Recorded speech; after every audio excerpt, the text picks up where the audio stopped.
I used to believe I had the perfect life. My name is Emily Hart, and for 12 long years I built both a home and a business alongside my husband Richard. Together, we started from nothing, just a small consulting firm that operated out of our garage. I handled the financials, contracts, and clients while Richard, with his charming smile, became the face of the company. We grew fast and too fast. Before I knew it, we had a glass-walled office downtown, 30 employees, and Richard had a new personal assistant. Sweet Sophie was young, ambitious, and overly helpful. At first, I admired her. She seemed dedicated, often staying late to help Richard with reports. I didn't think much of it. After all, I trusted my husband completely. But sometimes trust blinds you to the cracks right in front of your eyes. One evening, I stopped by the office to surprise Richard with dinner. It was his birthday, and I'd ordered his favorite, lasagna from the little Italian place where we had our first date. The lights were still on in his office. I smiled, pushing open the glass door quietly, expecting to see him working. But instead I saw them, Richard and Sophie, standing way too close, laughing, whispering. Then I saw his hand brush her cheek. My heart froze. My fingers went numb and the bag of food slipped from my hands, scattering across the floor. The room went silent. Richard's face drained of color. Sophie stepped back, stammering something about a work misunderstanding. But I didn't need explanations. The truth was painted all over their faces. Richard tried to follow me, shouting, "Emily, it's not what you think." But I couldn't breathe. My entire world collapsed in that one instant. I spent the night alone in our guest room, staring at the ceiling, trying to make sense of what happened. The next morning, Richard acted cold, almost distant, as if I were the one at fault. "Emily," he said flatly, "things haven't been working between us for a while. Sophie understands me. Maybe it's time you step back from the company. You've been stressed lately. Step back." I laughed through my tears. "Richard, I built this company with you." But he didn't care. Within days, he had HR draft papers to relieve me of my duties, calling it a strategic shift. And when I walked into the office that I'd once called my second home, security guards were waiting. Sophie was sitting at my desk, smiling politely. "Richard said you'd understand," she whispered, her voice dripping with fake sympathy. I signed the papers silently, tears blurring the words. Everyone watched as I packed my things. My nameplate, my coffee mug, the framed photo of our first office. I walked out with my dignity and a broken heart. But what they didn't know was that my late father had set up a trust in my name, one that quietly owned 51% of the company's shares. I never mentioned it to Richard because I wanted him to feel like we built everything equally. But that decision, my silence, had now become my greatest weapon. As I closed the office door behind me that day, I made a silent promise to myself. I would not cry another tear over them. I would rise quietly, strategically, and let them destroy themselves with their own greed. When I left that office, I thought I had lost everything: my marriage, my business, and my purpose. But sometimes you must lose what's fake to uncover what's real. The first few weeks were the hardest. I barely ate. I avoided calls from friends who'd already heard whispers of the boss's wife being replaced. The humiliation burned like acid. But then one morning I opened an old file folder, one that held the original ownership documents from when Richard and I registered our company. There in black ink were the numbers that changed everything, 51% under my name. It was as if the universe had whispered, "Get up, Emily, your story isn't over." I called my family lawyer, Mr. Reynolds, an older gentleman who'd handled my father's affairs years ago. He adjusted his glasses as I showed him the papers. "Mrs. Hart," he said with a small smile, "this means you are not just a shareholder. You are the majority owner. Richard can't legally fire you, nor can he make any executive decisions without your approval." My heart pounded. For the first time in weeks, I felt alive. "So what do I do now?" I asked. He leaned back and said, "We wait. Let them get comfortable. Let them think they've won. Then we remind them who truly runs the show." So I waited.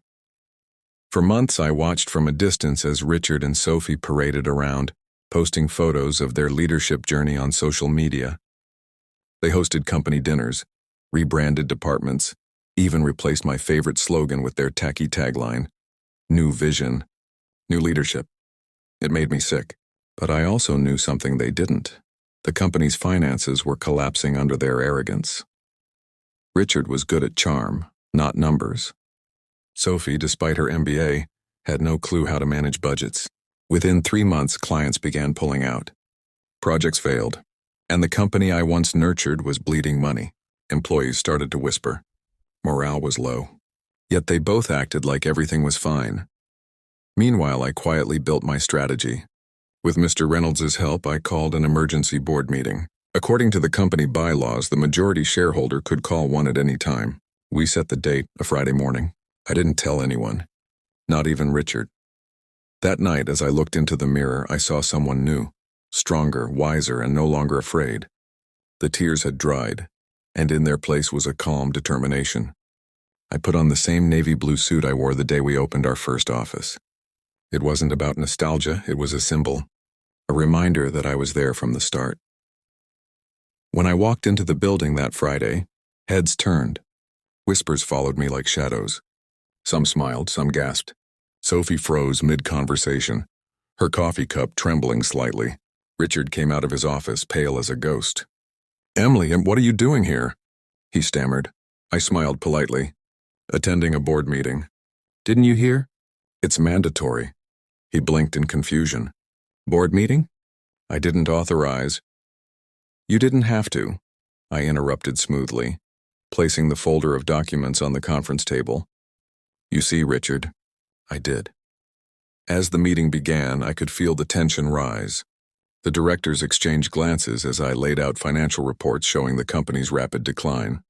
"Under my husband's leadership," I began, "our profits have dropped 42% in a single quarter. Clients are leaving. Staff morale is collapsing. And yet management continues to prioritize vanity projects and personal luxury." Richard tried to interrupt. "You don't have the right." "Oh, but I do," I said, sliding the ownership certificate toward him. 51% ownership. Filed, verified, and legally binding.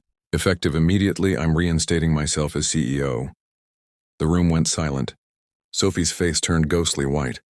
Richard's jaw tightened, his voice shaking. "You planned this?" I leaned forward, meeting his eyes. "No, Richard, you did. When you betrayed me, you forced me to remember who I really am." I turned to the board. "From this moment, Richard and Sophie are relieved of their duties pending investigation into misuse of funds. HR will escort them out." As security approached, Sophie whispered, "You can't do this." I smiled gently. "I already did." The boardroom was silent long after Richard and Sophie were escorted out. You could almost hear the collective exhale of relief. For years, many employees had tiptoed around Richard's arrogance and Sophie's cruelty, but no one had dared to speak up. Now, with one signature, the balance of power had shifted back to where it truly belonged.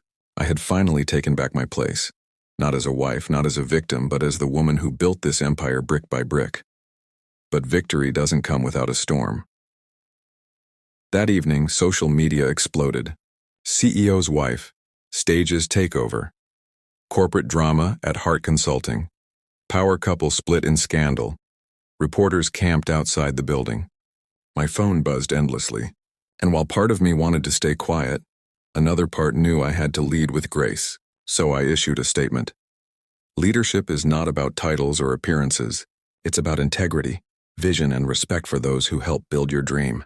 Hart Consulting will now return to its true purpose, helping people, not feeding egos. The statement went viral overnight. Employees began emailing me messages of support.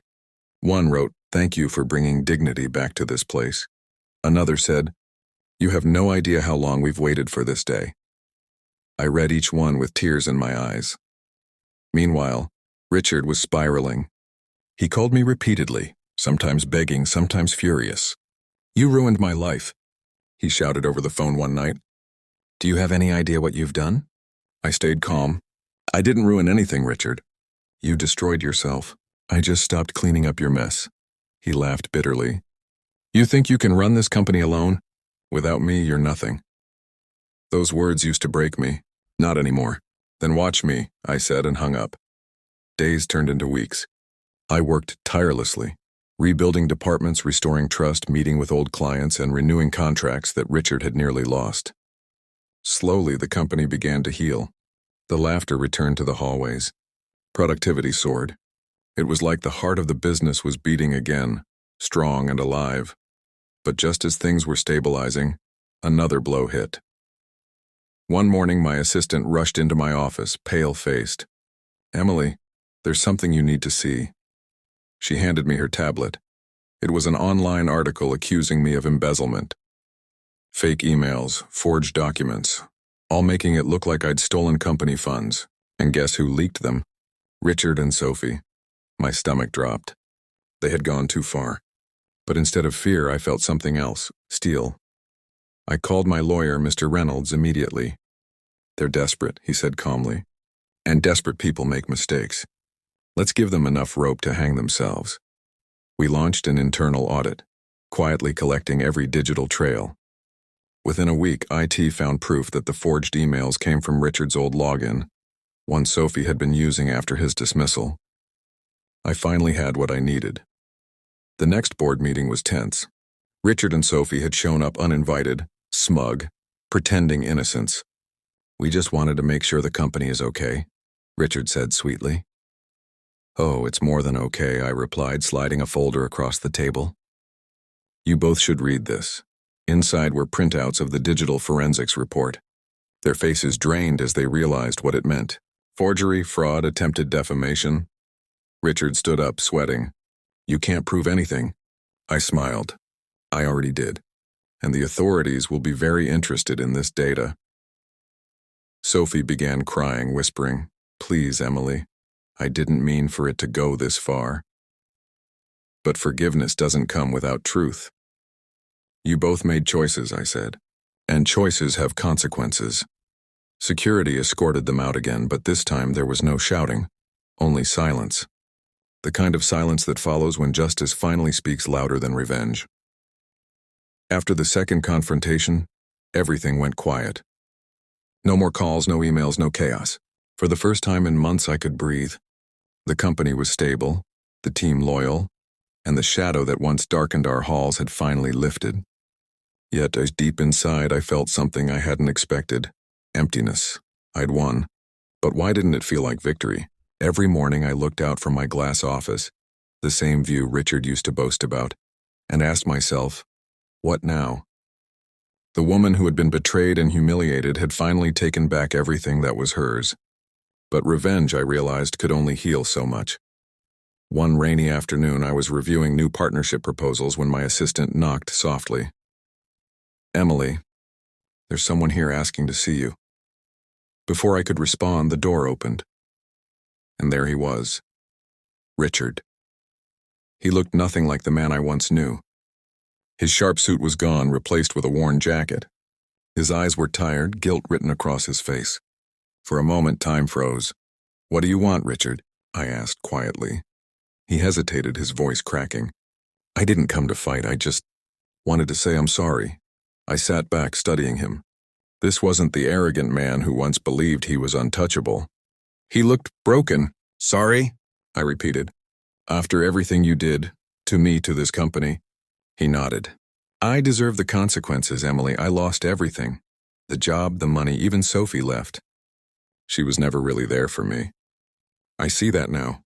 I just wanted to tell you that you were right. You were always the heart of this company, and I was too blind to see it." For a long moment I didn't speak. Anger and empathy wrestled inside me. I could have easily thrown his apology back in his face, but instead I felt peace. I'd already won. I didn't need to destroy him further. "Richard," I said softly, "you broke my trust and you hurt me in ways I can't describe. But I've learned that holding on to bitterness is like drinking poison and expecting the other person to die. I forgive you, not for you, but for me." He looked up, eyes wide, voice trembling. "You forgive me?" "Yes," I said. "But forgiveness doesn't mean forgetting. It means I choose peace over pain." He nodded, tears forming. "You're stronger than I ever was." I smiled faintly. "No, Richard. I just stopped needing your approval to feel strong." He thanked me quietly and walked out, closing the door behind him, this time for good. That night, I stood alone in the office looking at the glowing city below. For the first time in years, I felt proud. not for surviving betrayal, but for choosing grace over vengeance. A week later, I decided to start something new. With the company now thriving, I created a scholarship program for women entrepreneurs, naming it after my late father, the man whose trust had unknowingly saved me. The Robert Miles Foundation, I announced at a press conference, will help women rebuild their dreams after loss, betrayal, or hardship, because sometimes the best revenge is helping others rise. The applause that followed wasn't just for the foundation, it was for the message behind it. I had turned pain into purpose. Months passed and Heart Consulting became known not just for its success but for its compassion. Our story spread online, not as a tale of revenge but as a story of resilience and rebirth. Messages poured in from people around the world saying my journey gave them courage to stand up for themselves too. 1 year later, the company that almost destroyed me became my proudest triumph. Heart Consulting had transformed. No longer a cold corporate brand, but a living, breathing example of what integrity can build. We'd launched new divisions, expanded into 3 countries, and doubled our workforce. But what filled my heart most wasn't the numbers. It was the people. The same employees who once feared speaking up now thrived under a culture of respect and kindness. Every Friday, I walked through the office without an appointment or agenda, simply talking to my staff. They called it the Heart Walk. I listened to their stories, their dreams, their struggles. Because I knew better than anyone, a company isn't built by walls or profits. It's built by people who believe in it. Sometimes when I passed the old corner where Richard's office used to be, I caught a glimpse of my reflection in the glass, calm, confident, free. There were no ghosts there anymore, only lessons. One afternoon, I received an invitation that made me pause. It was from the Global Business Women's Council, inviting me to speak at their annual conference. The theme, Rising from Betrayal to Leadership. I smiled. It felt poetic. When the day arrived, I stepped onto the stage in front of hundreds of women from around the world. The lights were bright, but my heart was steady. I looked at the faces before me, some young, some seasoned, all hungry for inspiration, and began to speak. I once thought success meant never falling, I said. But the truth is, success is about rising again, especially when you've been pushed down by those you trusted most. I was fired by my own husband and his lover, until they discovered I was the true owner of the company. But this story isn't about revenge. It's about rediscovery, about realizing that no one can take away what's rightfully yours when it's built with heart. The room went silent. Some women nodded, some wiped tears. I continued, my voice steady and warm. I forgave the ones who wronged me, not because they deserved it, but because I deserved peace. Forgiveness doesn't erase what happened, but it frees you from being chained to it. And when you finally let go, life gives you something even greater: freedom. When I finished, the audience rose to their feet. The applause thundered, not just for my words, but for the message behind them. I felt tears fill my eyes, not from sadness, but from gratitude. I had turned pain into power, and now that power was helping others heal, too. Later that evening, as I sat by my office window watching the sunset paint the skyline gold, I received a small envelope with no sender's name. Inside was a simple note. Thank you for forgiving me. I've started over, working at a charity in another city. I'm trying to be a better man. Richard, I smiled. Life had a strange way of coming full circle. Maybe this was closure, not through revenge, but redemption. Months later, my foundation had funded over 50 women-owned startups. Some of them were survivors of betrayal, loss, and hardship, just like me. Each story reminded me that we're never defined by how we fall, only by how we rise. And so, as I stood in the lobby of Heart Consulting one last time before leaving for a new expansion overseas, I turned to the staff gathered around and said, remember this, they may underestimate your kindness, but never let them underestimate your strength. Kindness is power too.